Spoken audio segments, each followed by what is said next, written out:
Olá, queridos amigos do Centro Espírita Luz e Caridade, Allan Kardec. Primeiro, eu gostaria de agradecer pela oportunidade do convite, mais uma vez, de estar aqui com vocês. Muito obrigado, é uma honra para a gente poder estar participando dessa tarefa. E o nosso estudo de hoje, ele é do Evangelho segundo o Espiritismo, no capítulo 20, do tema Os Trabalhadores da Última Hora. Nós vamos refletir juntos aqui sobre essa passagem de Jesus que traz para a gente muitos ensinamentos, muitas reflexões importantes para essa nossa jornada. E para a gente dar início ao nosso estudo, eu gostaria de pedir permissão para vocês para eu ler essa parte dessa mensagem de Jesus para a gente não perder nenhum detalhe do que foi falado nesse momento pelo Mestre. Então, capítulo 20 do Evangelho segundo o Espiritismo, no item 1, temos a mensagem dos trabalhadores da última hora, que diz o seguinte: o reino dos céus é semelhante a um pai de família que saiu de madrugada, a fim de assalariar trabalhadores para a sua vinha. Tendo convencionado com os trabalhadores que pagariam um denário a cada um por dia, mandou-os para a vinha. Saiu de novo à terceira hora do dia e, vendo outros que se conservavam na praça sem fazer coisa alguma, disse-lhes: ide também vós outros para a minha vinha, e vos pagarei o que for razoável. Eles foram. Saiu novamente à hora sexta e à hora nona no dia e fez o mesmo. Saindo mais uma vez à hora 1/10, encontrou ainda outros que estavam desocupados, aos quais disse: por que permaneceis aí o dia inteiro sem trabalhar? E disseram eles: que ninguém nos assalariou. Ele então lhes disse: ide vós também para a minha vinha. Ao cair da tarde, disse o dono da vinha, aquele que cuidava dos seus negócios: chama os trabalhadores e paga-lhes, começando pelos últimos e indo até os primeiros. Aproximando-se então, os que só a 1/10 hora haviam chegado, receberam um denário cada um. Vindo a seu turno, os que tinham sido encontrados em primeiro lugar, julgaram que ia receber mais. Porém, receberam apenas um denário cada um. Recebendo, queixaram-se ao pai de família, dizendo: estes últimos trabalharam apenas 1 hora, e lhes dás tanto quanto a nós que suportamos o peso do dia e do calor? Mas, respondendo, disse o dono da vinha a um deles: meu amigo, não te causo dano algum. Não convencionaste comigo receber um denário pelo teu dia? Toma o que te pertence e vai-te. Apraz-me a mim dar a este último tanto quanto a ti. Não me é então lícito fazer o que quero? Tens maus olhos porque sou bom? Assim, os últimos serão os primeiros e os primeiros serão os últimos, porque muitos são os chamados e poucos os escolhidos. Essa mensagem está no Evangelho de São Mateus, no capítulo 20, do versículo 1 a 16.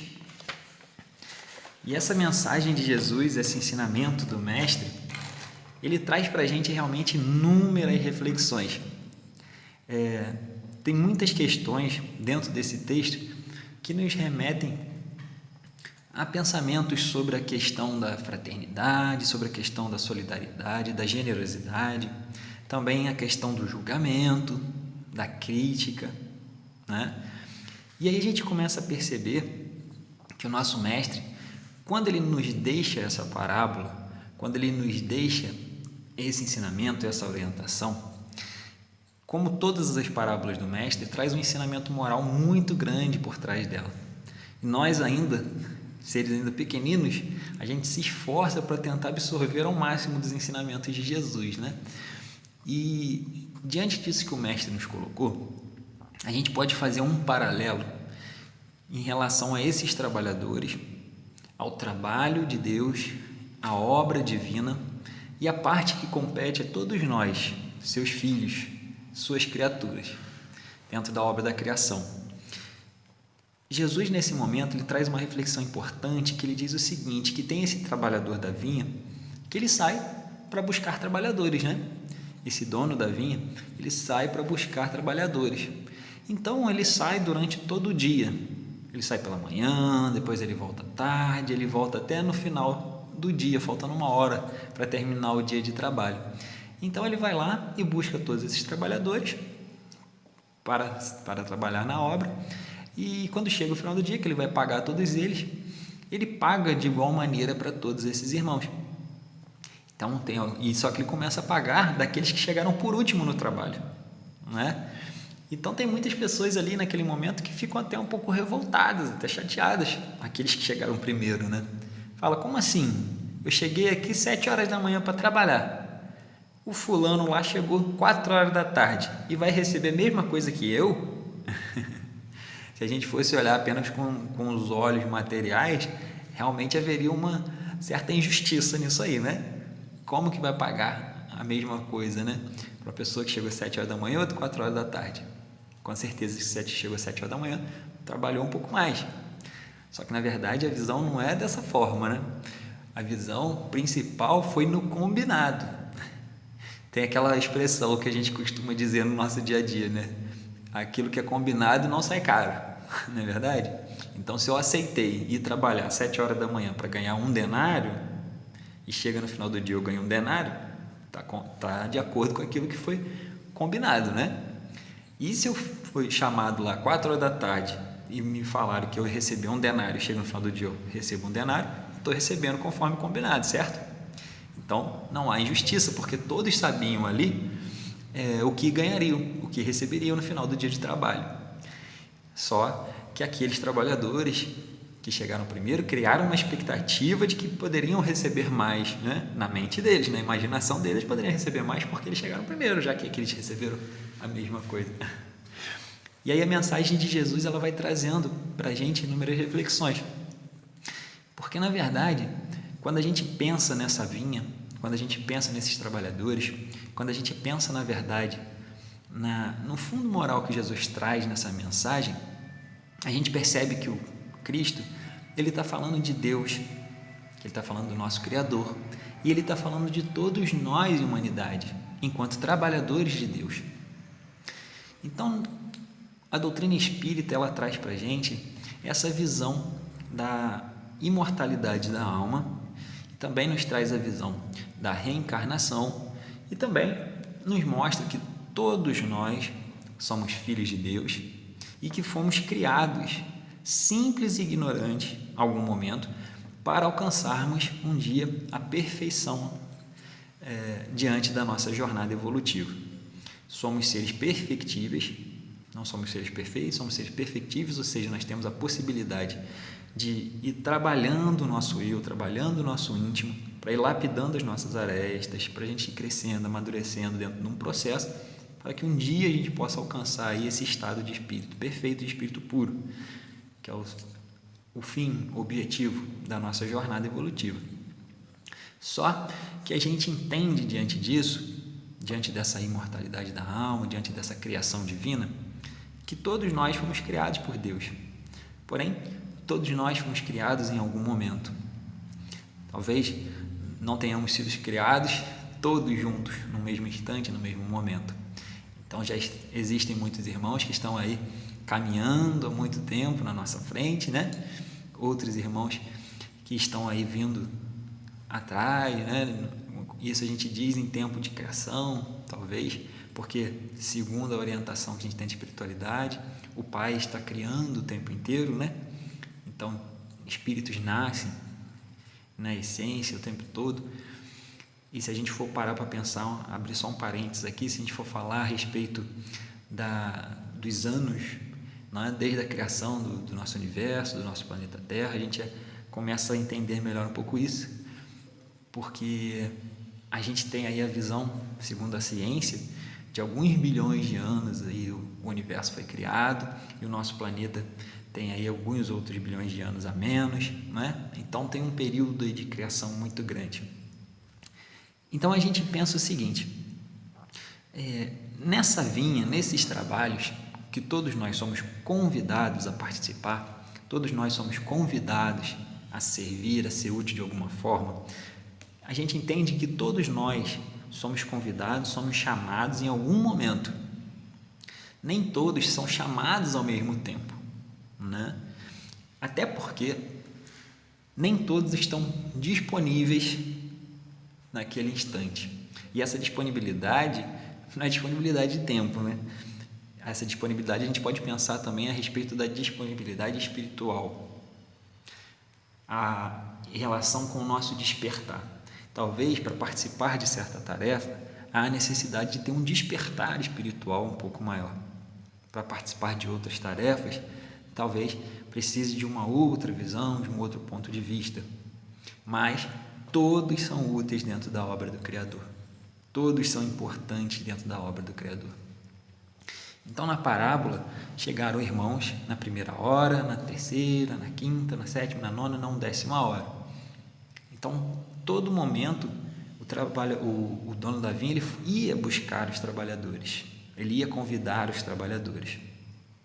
E ele encontrava ali trabalhadores que estavam disponíveis naquele momento, tinham trabalhadores que estavam buscando trabalho, que estavam procurando trabalho, e aqueles últimos que foram chamados, é curioso por quê? Porque eles ficaram muito tempo sem trabalho, só que eles não estavam ali porque eles queriam ficar à toa, que eles queriam ficar sem trabalhar, que eles queriam ficar sem serviço. Não, eles estavam ali preparados para o trabalho, eles estavam ali buscando trabalho, só que ainda não tinham trabalho, só que eles já estavam predispostos a trabalhar. O que estava faltando para eles era apenas a oportunidade. Então o dono da vinha foi lá e convidou eles também, porque eles estavam prontos para a tarefa. Por isso que eles receberam a mesma coisa, porque eles foram convidados, foi combinado, foi acordado deles receberem aquela quantia para fazer a parte que os competia. Então, essa análise que Jesus traz para a gente é muito importante. A diferença de nós estarmos, de certa forma, diante da preguiça, diante da comodidade, diante de estar ali não querendo realmente fazer o trabalho, de estar ali isolado daquela situação, daquela busca, né? Ou quando nós estamos já com vontade, predispostos a trabalhar, preparados, nos preparando continuamente para exercer a função, a tarefa, e aí eis que surge a oportunidade. E aí tem um ditado popular que diz, né? Quando o trabalhador está pronto, o trabalho aparece, não é assim?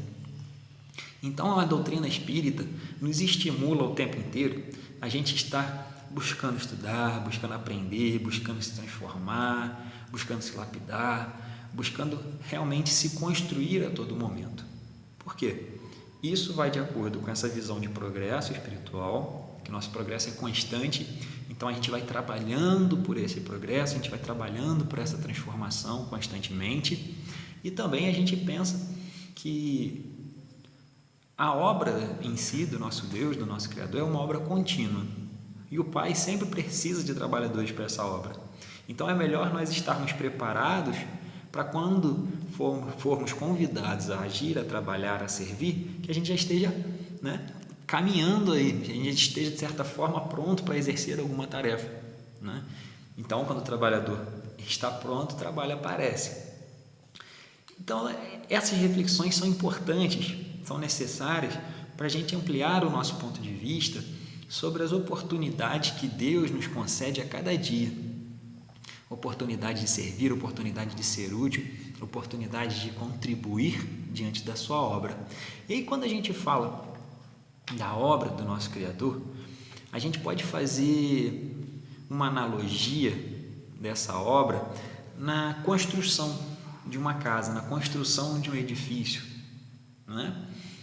Então, se a gente colocar essa analogia, né, de que a obra do nosso Criador é uma construção de uma casa, uma construção de um edifício, a gente vai entender a necessidade de chegar trabalhadores em vários momentos, né? Por quê? Para a gente construir uma casa, para a gente construir um edifício, é necessário, primeiramente, o arquiteto, o engenheiro, né? Para planejar, para poder estruturar, para poder ter as ideias do que será realizado, de como será construído. E o nosso grande arquiteto dessa obra é o nosso Deus, é o nosso Criador, né? Ele é o grande arquiteto dessa obra aí do universo. Então, ele, em primeiro momento, já tem essa ideia, já tem esse projeto. E aí ele vai convidando os trabalhadores para participarem dessa obra. E aí, aqueles que vêm em primeiro momento para essa obra, para esse trabalho, eles vêm para preparar o terreno. Eles vêm preparando o terreno para aquilo que vai ser construído. Então, é um processo realmente, né? Então, os primeiros trabalhadores vêm e preparam o terreno. Então, posteriormente, vêm outros trabalhadores e começam a fazer o alicerce daquela obra, certo? Posteriormente, vêm outros trabalhadores para subir as paredes, para fazer os cômodos. Posteriormente, vêm outros trabalhadores para fazer os detalhes, os acabamentos. E aí depois vêm os trabalhadores para fazer a parte do telhado, finalizando ali a obra. E tem aqueles trabalhadores que vêm no final, vai pegar lá na cumieira, dando o último retoque, né? Fazendo os últimos detalhes ali para poder entregar a obra para o dono da obra. Então a gente percebe que são vários trabalhadores para a realização de uma mesma obra. E todos esses trabalhadores são importantes. Todos esses trabalhadores são necessários nesse processo. Porque talvez aquele que veio para preparar lá em cima a cumieira, talvez ele não entenda muito da parte do alicerce.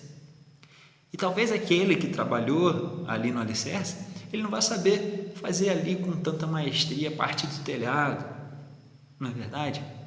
Mas nada impede que aquele que veio para preparar o terreno, primeiramente, ele possa ir, fez a sua parte, preparou o terreno, e aí ele continua a sua jornada aprendendo, fazendo cursos, experiências, vivências, né?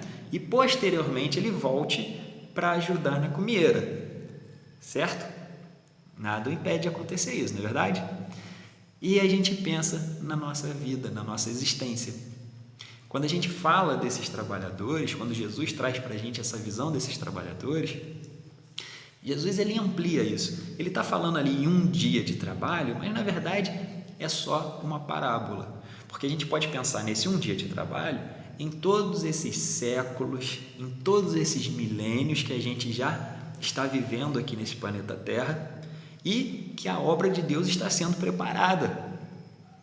Então olha só a visão que a doutrina espírita traz para a gente nesse momento. Eles falam que aqueles que vieram lá trabalhar preparando o terreno, preparando o alicerce, são os profetas, Moisés, aqueles que vieram lá atrás primeiro, preparando o terreno, preparando o alicerce. Posteriormente, vieram os discípulos, vieram os apóstolos, subindo as paredes. Depois, vieram os sábios, vieram os mártires, né? Dando continuidade nessa obra. E depois vieram os pais da igreja, vieram os sábios, vieram os filósofos, né? Fazendo telhado. E por último, segundo a espiritualidade, viemos nós, os espíritas, para trabalhar lá em cima na cumieira, para trabalhar arrematando, terminando essa obra. Então aí a gente começa a perceber que tudo está dentro de um processo divino. Tudo está minuciosamente programado, né? Sendo amparado por uma força maior, pelo nosso Criador, todos nós. Por quê? Temos todos esses trabalhadores necessários e importantes nessa obra, só que por trás disso tudo nós temos o arquiteto, nós temos o engenheiro, que é o responsável pela obra, né? Que dá o suporte, que vai ali e ajuda, que vai ali e orienta, que está ali a todo momento dando a instrução, a orientação, a intuição, a inspiração, para que a gente possa participar dessa obra da melhor maneira possível, para que a gente possa dar a nossa contribuição da melhor maneira possível. E aí lembra que a gente falou o seguinte, que aqueles que trabalharam lá preparando o terreno, preparando o alicerce, eles poderiam também continuar a jornada ali aprendendo e tal, e voltar para ajudar na cumieira, no telhado? O que isso significa? Que aqueles que trabalharam lá atrás, né, na obra do nosso Criador, os profetas, Moisés, os mártires, todos aqueles que vieram no primeiro momento, na primeira hora, esses irmãos também têm a oportunidade de retornar através das reencarnações e participar de outros momentos da obra. Não é verdade?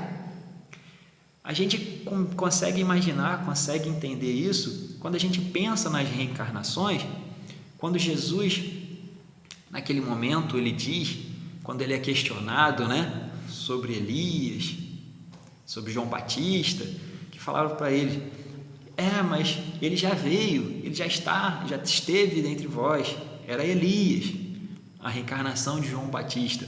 Então a gente viu que João Batista veio em um momento, e aí Elias em um outro momento, participando da obra, né? A gente vê vários irmãos, segundo a literatura espírita, que trabalharam em um momento na obra do Cristo, na obra de Deus, e depois, através das reencarnações, retornaram para trabalhar em um outro momento da obra. Então a gente começa a perceber que aqueles que vieram lá atrás, na primeira hora, receberam um pagamento, e aqueles que chegaram na última hora receberam o mesmo pagamento. Por quê? Porque talvez esses trabalhadores podem ser até os mesmos que vieram em um momento, receberam o seu pagamento e agora estão retornando também recebendo a mesma quantia, não é? Porque o Pai, quando a gente pensa no nosso Criador, essa parábola fala de Deus, quando a gente pensa no nosso Criador, Ele é infinitamente bom, infinitamente sábio, infinitamente justo. O Pai é perfeito. Então a gente não vai julgar o Pai da mesma forma que a gente julga nós mesmos, criaturas ainda errantes, criaturas ainda que estão muito vinculadas às questões materiais. A gente não pode fazer essa aproximação de Deus de forma negativa da gente, né? Então a gente tem que buscar no Pai o real ensinamento que Ele nos traz. Então, se Ele paga a mesma quantia para esses irmãos, é porque cada um tem o seu merecimento de estar naquele momento participando da obra, de estar naquele momento sendo útil, de estar naquele momento dando a sua contribuição, o seu amor. E uma coisa muito interessante, né, que Jesus traz para a gente, falando disso, sobre a obra, falando sobre essas oportunidades de cada um chegar em seu momento e dar a sua contribuição, ele fala que aí no final, né, na cumieira, né, lá depois, nos acabamentos finais dessa obra, chegamos nós, espíritas. Então olha só, qual é a nossa tarefa? Nossa tarefa é árdua.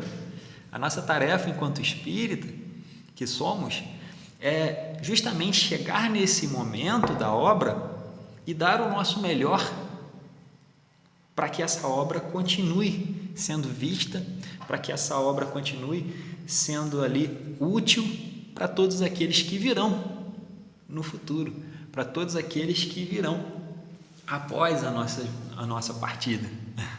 Então todos nós somos convidados por Deus para nós agirmos, para nós trabalharmos, para nós servirmos nessa grande obra.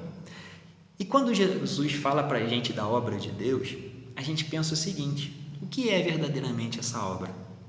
Essa obra, na verdade, é a transformação da humanidade. É a transformação da humanidade. Então, quando a gente pensa lá atrás, nos primeiros profetas, em Moisés, o que eles estavam fazendo? Eles estavam trabalhando o nosso íntimo. Eles estavam arando essa terra bruta dos nossos corações, dos nossos pensamentos, do nosso entendimento, para receber posteriormente as orientações mais espirituais, né? Em um primeiro momento, Moisés, recebendo ali os 10 mandamentos, ele traz para a gente uma visão ampla, né, de como nós deveríamos nos portar em relação à vida, o que nós não deveríamos fazer, como nós deveríamos nos conduzir. Posteriormente, vem vários outros profetas, discípulos, vem o nosso Mestre Jesus, trazendo a segunda revelação, trazendo a boa nova, o Evangelho. Então, a gente partiu no primeiro momento, ainda muito brutos, muito embrutecidos lá com Moisés, recebendo os 10 mandamentos. Posteriormente, vem Jesus, falando sobre a lei de amor, né? Então, a ordem, esse cronograma divino, ele é tão perfeito, porque se vem Jesus naquele primeiro momento de Moisés falar sobre amor, a gente não entenderia, a gente não compreenderia qual realmente seria a mensagem do Cristo. Então, tudo tem o seu momento, tudo tem o seu porquê, tudo está encadeado dentro dessa grande obra do Criador. Então, vem Jesus, naquele segundo momento, trazendo, então, ampliando ainda mais a nossa visão, nosso ponto de vista, acerca da lei de amor. Moisés falou para a gente o que a gente não deveria fazer, não é? Não matar, não roubar, não isso, não aquilo, não aquilo outro. Aí Jesus vem e fala o que a gente deveria fazer. que a gente deveria amar os nossos inimigos, que a gente deveria amar a Deus sobre todas as coisas, que a gente deveria amar o nosso próximo como nós mesmos, né? Então Jesus ele vem trazendo a lei de amor, ampliando muito mais a nossa visão, o nosso ponto de vista. Só que naquele momento, há 2000 anos atrás, quando Jesus veio, a gente ainda não tinha uma compreensão do que seria isso tudo. Talvez entenderíamos as parábolas de Jesus somente naquele terra-terra, naquele entendimento muito material ainda, né? Então, após Jesus, tiveram a continuidade dos discípulos, dos apóstolos, dos mártires, tiveram ali a igreja, tiveram outros sábios. Tudo isso foi preparando, dando continuidade, né? Na verdade, nessa obra. Tudo isso foi dando continuidade nessa obra de transformação moral da humanidade. E aí, após 18 séculos, vem a doutrina espírita, levantar ainda mais o véu de tudo aquilo que Jesus já tinha falado, do que os profetas, do que Moisés, do que todos aqueles que já vieram trabalhando arduamente nessa obra até agora já tinham feito. Então vem a doutrina espírita, levanta esse véu e fala para a gente sobre a reencarnação, né? E aí a reencarnação, ela amplia muito mais o nosso ponto de vista em relação à vida, em relação à existência. A reencarnação, e aí junto com a imortalidade da alma, traz para a gente um entendimento muito maior da vida, da existência. E também nos traz uma interpretação, os ensinamentos das orientações de Jesus, consolidando bastante isso dentro da gente, porque questões que a gente não conseguia entender antes do que Jesus tinha falado, com a reencarnação fica mais leve, mais tranquilo e traz realmente um entendimento, uma compreensão daquilo que o mestre disse, né? Então a reencarnação é muito importante para nós entendermos a justiça divina, para nós entendermos a justiça das aflições, para nós entendermos a questão dessa bem-aventurança, né, diante da aflição, diante da dor, para a gente entender os mecanismos da nossa vida de ação e reação, de tudo do efeito, da consequência que nós acabamos vivenciando. Então a reencarnação traz uma clareza muito grande a respeito de todos esses pontos. Então olha só a nossa tarefa enquanto espíritas.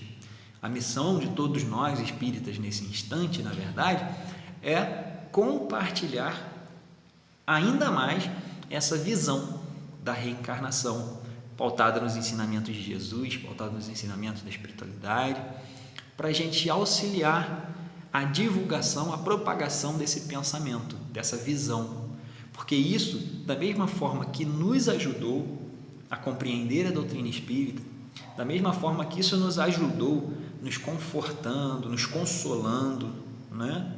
Nos trazendo mais compreensão da vida, entendimento da vida, e junto com isso o que vem? Vem mais paz, tranquilidade, harmonia. Temos a capacidade, diante desses ensinamentos da doutrina espírita, da reencarnação, desenvolver dentro de nós uma compreensão, uma resignação diante da vida.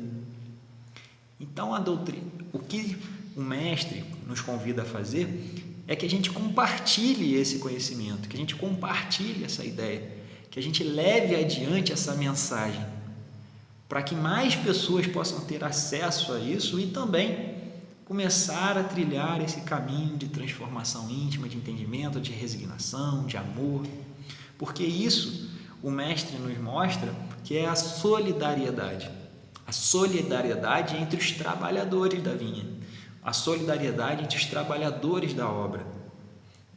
Todos, aqueles que vierem em primeiro momento, na primeira hora, na terceira, na quinta, na nona, na 10ª hora, todos estão, na verdade, trabalhando em prol da mesma obra. Todos estão trabalhando em unicidade, em união, em solidariedade, para uma obra muito maior, né? Então, o objetivo da obra ele é muito maior. O ideal da obra é muito maior, é transcendente.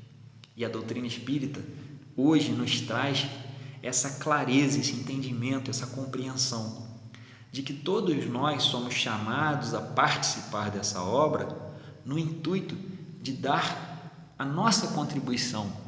É uma oportunidade que Deus está nos dando de sermos úteis, de participarmos, de contribuirmos, de doarmos aquilo que nós temos de melhor em benefício da obra, em benefício do todo, em benefício de todos.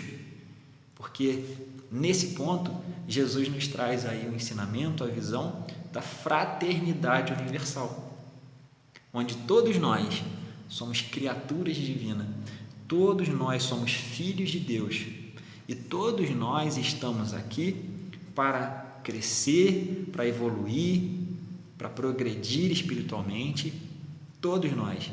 E o que a gente puder fazer para nos ajudar, para nos amparar, para darmos o suporte uns aos outros, é importante que façamos. Diante da nossa condição, diante da nossa possibilidade, diante da nossa capacidade, todos nós temos algo para doar, todos nós temos algo a oferecer, todos nós temos uma possibilidade de contribuir nessa grande obra. Pense numa obra, pense numa construção. Todos nós podemos fazer alguma coisa. A gente relembra até no momento que a gente estava construindo aqui a nossa sede da Casa de Maria e que a gente viu quanta ajuda a gente recebeu para construir essa obra. E foi realmente assim. Vieram irmãos aqui para limpar o terreno, para cortar o barranco, para preparar o terreno, deixar ele certinho. Depois vieram aí os pedreiros, os serventes, os irmãos da casa para ajudar, trazer o material, né? Depois vieram aqui para fazer a fundação, furar os buracos. Depois o pedreiro e os serventes subindo as paredes.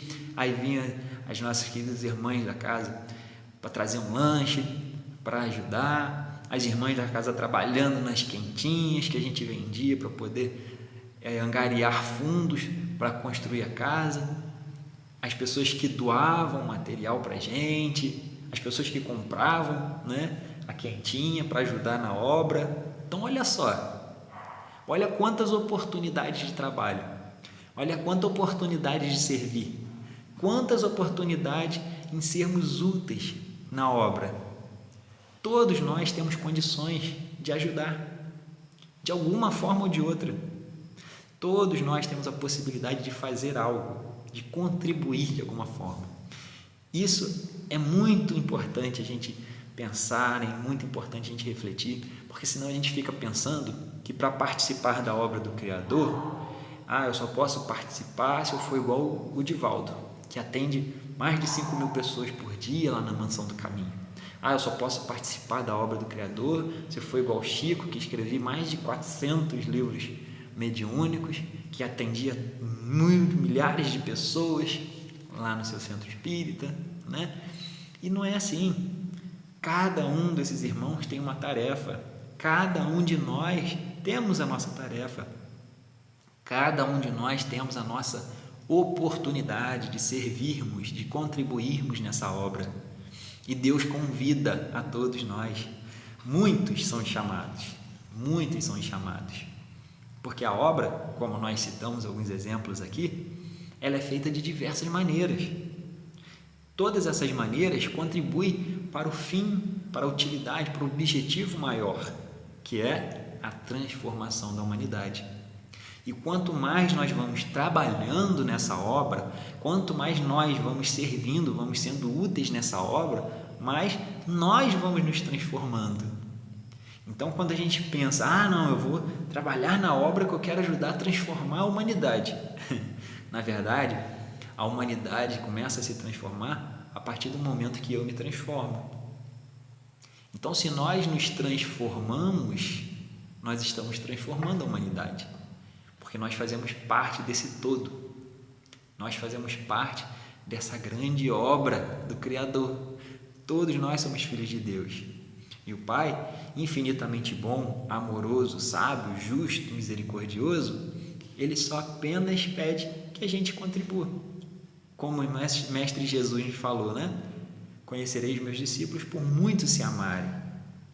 E aí Chico tem uma mensagem bacana, muito interessante, que ele diz o seguinte: Jesus, quando veio à Terra, Ele não pediu para que a gente escalasse o Everest, ou seja, que a gente fizesse grandes sacrifícios. Jesus pediu apenas que a gente se amasse, que a gente amasse uns aos outros. Então, meus irmãos, essa mensagem dos trabalhadores da última hora, na verdade, é um convite que a gente está recebendo da espiritualidade a pensar Qual é a minha tarefa nesse momento, enquanto espírita, enquanto cristão? Como eu posso colaborar? Como eu posso ser útil? Como eu posso servir? O que eu preciso fazer para me integrar a essa obra? Qual é a tarefa que eu posso abraçar diante da minha capacidade, diante da minha possibilidade, diante daquilo que eu posso nesse momento? Qual é a tarefa? Porque aqui a mensagem dos Espíritos é muito interessante. Eu gostaria de finalizar a nossa reflexão com essa mensagem, que ele diz o seguinte: bons espíritas, meus bem-amados, sois todos obreiros da última hora. Bem orgulhoso seria aquele que dissesse: comecei o trabalho ao alvorecer do dia e só o terminarei ao anoitecer. Todos vieste quando foste chamados, um pouco mais cedo, um pouco mais tarde, para a encarnação cujos grilhões arrastais. Mas há quantos séculos e séculos o Senhor vos chamava para a sua vinha, sem que quisesseis penetrar nela. Ei-vos no momento de embolsar o salário. Empregai bem a hora que vos resta, e não esqueçais nunca que a vossa existência, por longa que vos pareça, mais não é do que um instante fugitivo na imensidade dos tempos, que formam para vós a eternidade. Meus irmãos, recebemos o convite de Deus, de Jesus, da espiritualidade, então que possamos ter a coragem da fé, a confiança no nosso Deus, a confiança no nosso Criador, a confiança nessa espiritualidade amiga. Nós não estamos sozinhos nessa obra, nós não estamos sozinhos nessa tarefa. Essa força poderosa do bem, da paz e da luz está conosco, nos envolvendo, nos abençoando, nos protegendo, nos amparando. Como diz a espiritualidade, as línguas de fogo estão sobre nossas cabeças. Estamos sendo amparados por essa força do bem. Então que possamos ir e pregar, como nosso mestre nos orientou: ide e pregai. Que a gente possa ir e gerar esse movimento de pregar, não só através das palavras, mas principalmente através das nossas atitudes, principalmente através dos nossos pensamentos, principalmente através dos nossos atos, com aqueles que nós nos relacionamos no nosso dia a dia. Que a gente possa realmente estar aberto e receptivo a recebermos essas influências, essas inspirações positivas e nos deixar levar, nos conduzir em direção desse bem maior. Que a gente possa abraçar essa oportunidade que está sendo concedida por Deus. E esse momento que estamos vivenciando em humanidade, esse momento de pandemia e tudo isso que nós temos vivenciado, é um convite grandioso para que a gente continue nessa tarefa, para que a gente abrace essa tarefa de levar conforto, consolo, que a gente possa levar orientação, esclarecimento, amparo, suporte, que a gente possa ser caridoso realmente e que a gente possa ser útil e servir diante dessa obra que somos convidados. Meus irmãos, agradeço a oportunidade da tarefa de hoje e gostaria de convidá-los para que a gente possa fazer a nossa prece para finalizar nosso trabalho. Senhor Deus, Pai Criador, agradecemos imensamente a sua bênção, a sua proteção e seu amparo. Agradecemos imensamente, Senhor, a oportunidade da vida e da existência. E agradecemos a oportunidade diária que o Senhor nos concede, nos convidando a servir, a ser útil diante da Tua obra. Senhor, rogamos a Ti que nos abençoe, nos ampare, nos proteja, para que tenhamos força, coragem, fé, resignação de seguirmos adiante, trabalhando, servindo, contribuindo com aquilo que temos e que podemos nesse momento. Senhor, pedimos a Ti que abençoe a toda a humanidade, todos os nossos irmãos, encarnados e desencarnados, todos que estamos inseridos nesse momento de prova coletiva, enfrentando esses desafios, que o Senhor possa nos sustentar, amparando, nos confortando, consolando diante dessas perdas, diante dessas dificuldades e desafios que enfrentamos. Deus, que a sua luz, o seu amor e o seu amparo reine sobre todos nós, hoje e sempre. Que assim seja. Graças a Deus. Muito obrigado, meus irmãos. Que Deus esteja conosco hoje e sempre.